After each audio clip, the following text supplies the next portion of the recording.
సత్య, మీ అన్నయ్య ఫోను. ఏంటంట?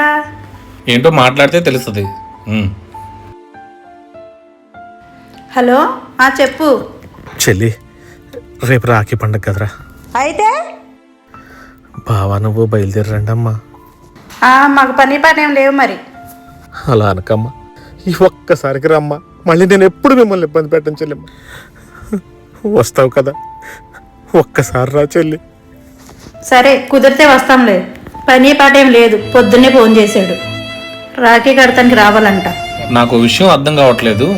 మీ అన్నయ్య నీ గురించి ఒక్క మాట అంటే ఊరుకోడు. అలాంటిది ఎందుకు ఆయనంటే అంత అసహించుకుంటున్నావు? అన్నయ్య నాన్న మాత్రమే ఒకడు. వాళ్ళ అమ్మ వేరు, మా అమ్మ వేరు. అమ్మల వేరనే ఫీలింగు నీకు మాత్రమే ఉంది. ఆయన ఎప్పుడు అలా అనుకోలేదే. అనుకోపోతే ఏం చేశాడేంటి? ఏం చేశాడా?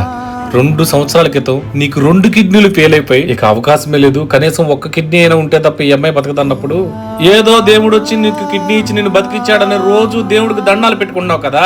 ఆ దేవుడెవరో తెలుసా? ఆ దేవుడెవరో తెలుసా? నీ అన్నయ్య.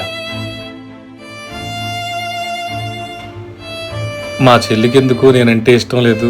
దయచేసి నేను కిడ్నీ ఇచ్చిన సంగతి చెప్పొద్దని నాతో ఒట్టేపించుకున్నాడు. ఏమండి, మా అన్నయ్యని చూడాలనిపిస్తుంది. ఒక్కసారి మా అన్నయ్య దగ్గర తీసుకెళ్ళండి. ఏ జ్యోతి, చెల్లి బావ వచ్చారు. చెల్లి దా బావా, బావా బావా. ఏంటి నన్ను పట్టించుకోకుండా వెళ్ళిపోతుంది చెల్లి. చెల్లికి నా మీద ఇంకా కోపం పోలేదనుకుంటా. చెప్తా.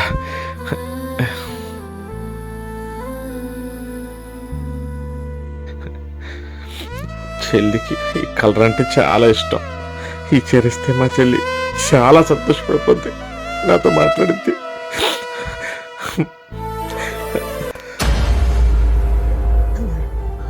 అన్నయ్య, అన్నయ్య, ఒక్కసారి లేక అన్నయ్య. అన్నయ్య, అన్నయ్య, నీకు రాఖీ కడదాం వచ్చానన్నయ్య. ఒక్కసారి లేకన్నయ్య, లేకన్నయ్య. నువ్వేంటో, నీ విలువేంటో తెలుసుకుని రాఖీ కడదామని వచ్చానన్నయ్య. ఒక్కసారి లేకన్నయ్య. చిన్న చిన్న విభేదాలతో, పొరపాట్లతో రక్త సంబంధాలను దూరం చేసుకోవద్దు. ప్రతి అక్కకు చెల్లికి రాఖీ పండుగ శుభాకాంక్షలు.